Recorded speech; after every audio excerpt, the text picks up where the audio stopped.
একসময় যে নদীকে ঘিরে গড়ে উঠেছিল জনপদ, ব্যবসা বাণিজ্য আর জীবিকা, সেই কাঁচামাটিয়া নদী এখন দখল ও দূষণে প্রায় মৃত। নাব্যতা হারিয়ে অস্তিত্ব সংকটে পড়েছে নদীটি। স্থানীয়দের অভিযোগ, বছরের পর বছর অবহেলায় ধ্বংসের পথে এগিয়ে যাচ্ছে এই নদী। ময়মনসিংহের ঈশ্বরগঞ্জ ও নান্দাইল উপজেলার মধ্য দিয়ে বয়ে গেছে কাঁচামাটিয়া নদী। একসময় খরস্রোতা এই নদীকে কেন্দ্র করেই গড়ে উঠেছিল হাট বাজার, জনপদ ও ব্যবসা বাণিজ্য। নদীপথে ধান, পাট সহ বিভিন্ন পণ্য পরিবহন করতেন ব্যবসায়ীরা। কিন্তু সময়ের বিবর্তনে দখল আর দূষণের কবলে পড়ে আজ শ্রীহীন এই নদী। নাব্যতা হারিয়ে নদীর বুকে জেগে উঠেছে চর। পৌরসভার বর্জ্য ফেলার প্রধান স্থান এখন এই নদী। পানির সঙ্গে মিশে থাকা কাদামাটি থেকে ছড়াচ্ছে তীব্র দুর্গন্ধ। একসময় যেখানে ছিল মাছের প্রাচুর্য, সেখানে এখন নেই জলজ প্রাণীর অস্তিত্ব। ভরে গেছে কচুরিপানা আর দূষিত পানিতে। এটাতে আইন শৃঙ্খলা মিটিংয়ে বারবার এই বিষয়গুলো তুলে ধরা হয়েছে কাঁচামাটিয়া নদী নিয়ে। এই কাঁচামাটিয়া নদী বিভিন্ন লোকজন দখল করে নিচ্ছে এবং ময়লার বাগার তৈরি করছে। এখানে নাগরিক হিসাবে আমাদের দাবি, আমাদের এই কাঁচামাটিয়া নদীকে খনন করে আবার পুনরূপ ফিরে আনার জন্য। পরে আপনার এই যে পানিতে সাঁতার কাটতাম, দূরে পানি আইতো, এখন তো পানির স্রোত নাই, এখন পানিও নাই। আগে তো ধান খেতে পানি দিতে পারতো, এখন ধান খেতের পানি আমাদের গাঙ্গে ডালতে হয়। কেন ডালতে হয়? এগুলো দিয়ে আমাদের সরকার একটু দৃষ্টি দিত, কৃষক বা অন্য অন্য যারা আসছিল সবাই অনুদান পাইতো, ধান করতো, পাট করতো, বিভিন্ন কাজে লাগাইতো বা মানুষও গোসলও করতো। এখন তো আমরা গোসল করবো দূরের কথা, গাঙ্গের এই বাসায় সময় পাইতেছি না। কী করবো আমরা বলেন? এই পানিতে গোসলও করা যায় না। গোসল করলে শরীর চুলকায়, ফুটপাথ শরীরে আরও অনেক কিছুই। এই পানি গন্ধ করে, পানির কালার নষ্ট, আরো পচল আছে অনেক কিছু। আর আগে হাজার মনি নৌকা আইছে এই মাইটা ফাতিল লইয়া এই এক মাস তাইকা ধান বরিয়া লয়ে গেছে নৌকা বরিয়া। আমরা ছোটকালে মাছ মারছি এবং কি চৈত্র মাস পর্যন্ত পানি ছিল, গভীর ছিল। এখন নদীতে বড় হয়েছে, কোনো পানি নাই।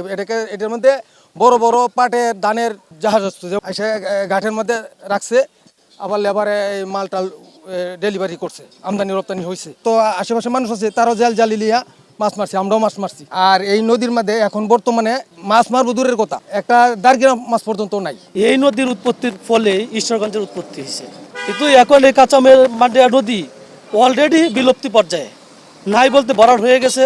পৌর কর্তৃপক্ষের কোনো উদ্যোগ নাই, সরকারিভাবেও কোনো উদ্যোগ নাই। এরপরে এখানে ময়লার স্তূপ ফালাইয়া নদী ভরাট হয়ে যাচ্ছে। আগে এমনিতেও ভরাট হচ্ছে, ময়লার স্তূপে আরও ভরাট হচ্ছে এবং ময়লার যে দুর্গন্ধ, এখানে আশেপাশে মানুষ বসবাস করবে দূরের কথা, এই রাস্তা দিয়ে চলাচল করাটাই বেঘাত।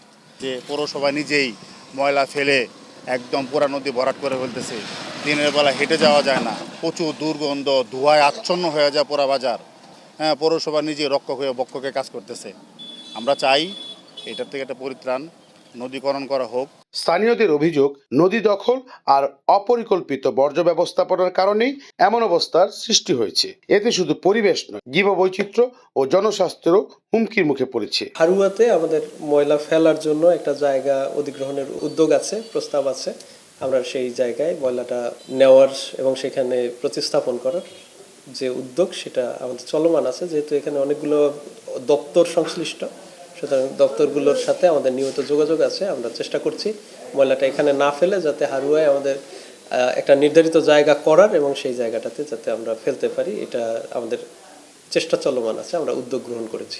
এদিকে উপজেলা প্রশাসন বলছে, নদী দখল মুক্ত করতে নেওয়া হবে উচ্ছেদ অভিযান।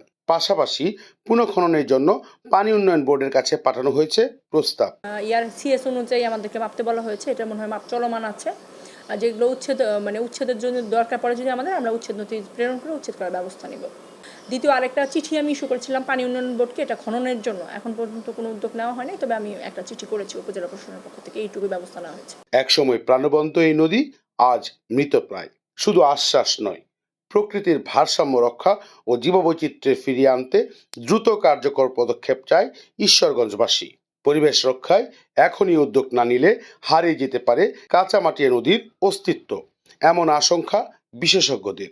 মোহাম্মদ আবুল মনসুর, আমগর বার্তা, ময়মনসিংহ।